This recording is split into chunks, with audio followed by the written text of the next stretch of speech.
मई का महीना था। दोपहर के लगभग 2 बजे रहे थे। एक फल वाला फल बेच रहा था और बार बार बोलता ही जा रहा था, फल ले लो फल, सेब, केला, अंगूर, तरबूज, फल ले लो फल। लेकिन इतनी गर्मी में कोई अपने घर से बाहर नहीं निकलना चाहता था। सब ऐसी कूलर ऑन करके अपने अपने घरों में सिमटे हुए थे। फल वाला पैदल ही चिल्लाते हुए आगे की तरफ बढ़ता चला जा रहा था।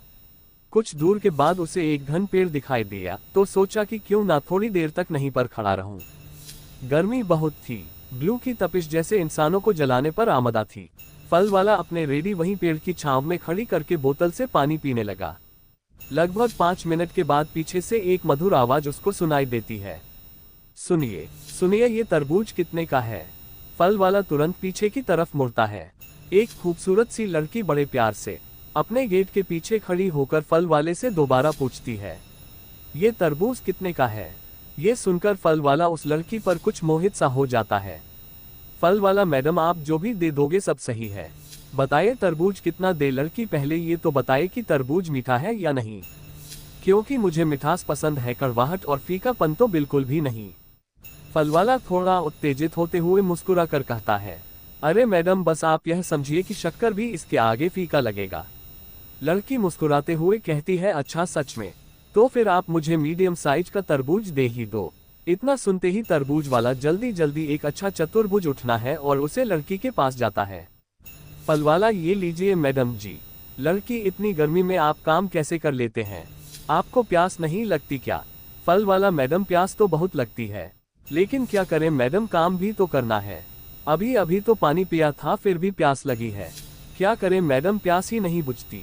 लड़की, ऐसा है तो ये तरबूज लेकर आइए, मैं आपकी प्यास बुझती हूँ, दोबारा कभी भी प्यार नहीं लगेगी। इतना सुनते ही फल वाले के मन में उसे लड़की को लेकर भाव बादल से जाते हैं।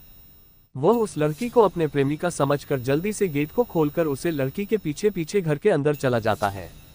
लड़की, आप यही सोफे पर बैठिए, मैं आपकी प्यास बुझाने का कुछ इंतजाम करती हूँ। फल वाला बड़े ही आश्चर्य से उस घर को देखकर कहता है, मैडम मैडम ये घर इतना गंदा क्यों है, चारों तरफ धूल और जाले हैं। इस घर को देखकर ये सा लग रहा है कि जैसे इसमें कोई रहता ही नहीं हो, या फिर कोई रह भी नहीं सकता। लड़की, आपने ऐसा क्यों कहा, क्या मैं यहाँ पर नहीं रहती। फल वाला, नहीं मैडम, मेरा मतलब ये बिल्कुल भी नहीं था, आप तो आप हैं, पर लड़की, पर क्या मैं झाड़ू पोछा या साफ सफाई के लिए बनी हूँ। फल वाला, अरे नहीं मैडम, ऐसा कहने की गुस्ताखी तो मैं 7 जन्मों तक नहीं कर सकता। आप तो आप हैं मैडम, आपका तो जवाब ही नहीं है। लड़की, अच्छा तो भला ऐसा भी क्या है मुझ में। फल वाला, मैडम गुस्ताखी माफ, बस छोटा आदमी बड़ी बात हो जाएगी। लड़की, अरे कोई बात नहीं, अब बोलो तो।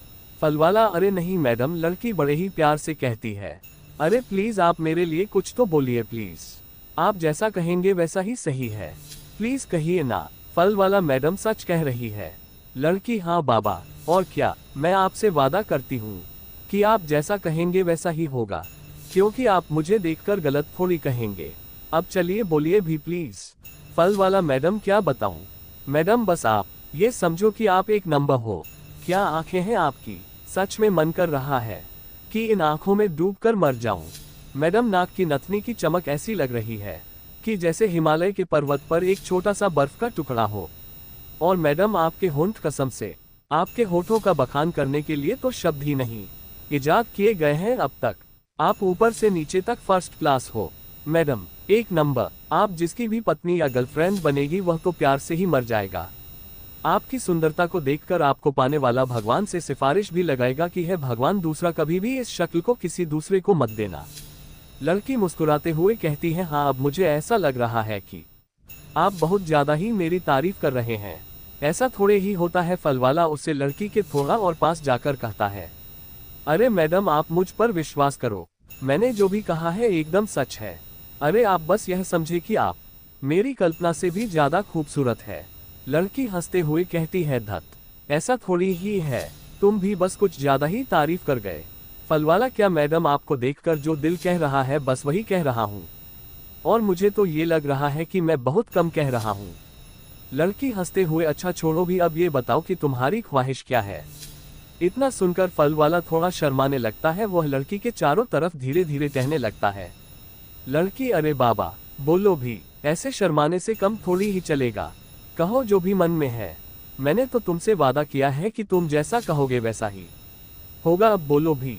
फल वाला, मैडम, मैं आपकी आंखों में डूबना चाहता हूँ, मरना चाहता हूँ, आपकी आगोश में आपके होठों के स्पर्श से इस लोक से दूसरे लोक में पहुँचाना चाहता हूँ। कुल मिलाकर मैं अपने आप को आपके हवाले करना चाहता हूँ। लड़की, सोच लो एक अंतिम बार, बाद में मुझे दोष मत देना। फल वाला, सोच लिया मैडम, मेरा अब तो एकदम क्लियर है। लड़की, तो फिर ठीक है, जैसी आपकी मर्जी, अब फिर से आप मेरी आंखों में देखो। फल वाला, बड़े ही प्यार से देखा है, लेकिन ये क्या, धीरे धीरे वह आंखें थोड़ी और बड़ी सी होने लगती हैं। देखते ही देखते उन आंखों का रंग एकदम गधा लाल जैसा हो जाता है। ऐसा लगता है कि उन आंखों में खून उतर गया हो। लड़की, अब आप मेरे होठों को देखो। फल वाला थोड़ा डरते हुए होठों को देखने लगता है। धीरे धीरे होठ एक दूसरे से अलग होकर किसी बंजर जमीन की तरह फट से जाते हैं। बीच बीच में दिखाते सफेद दांत धीरे धीरे लाल और काले रंग के होकर धीरे धीरे काफी बड़े से हो जाते हैं। ये सब देखकर फल वाले की हालत खराब होने लगती है। फल वाला, अरे मैडम, मैडम, ये सब कैसे हो रहा है? लड़की, बस तुम्हारी ख्वाहिश का ही तो सवाल था, वरना मैं तो बस यूं ही तन्हाई ही पसंद करती हूँ। देखते ही देखते उस लड़की के बाल अचानक से अनगिनत सांप की तरह लहराने लगते हैं। आंखें एकदम बड़ी बड़ी और लाल, हाथों के नाखून भी बड़े से हो जाते हैं। फल वाला यह सब देखते ही डरते हुए वहीं जमीन पर गिर जाता है।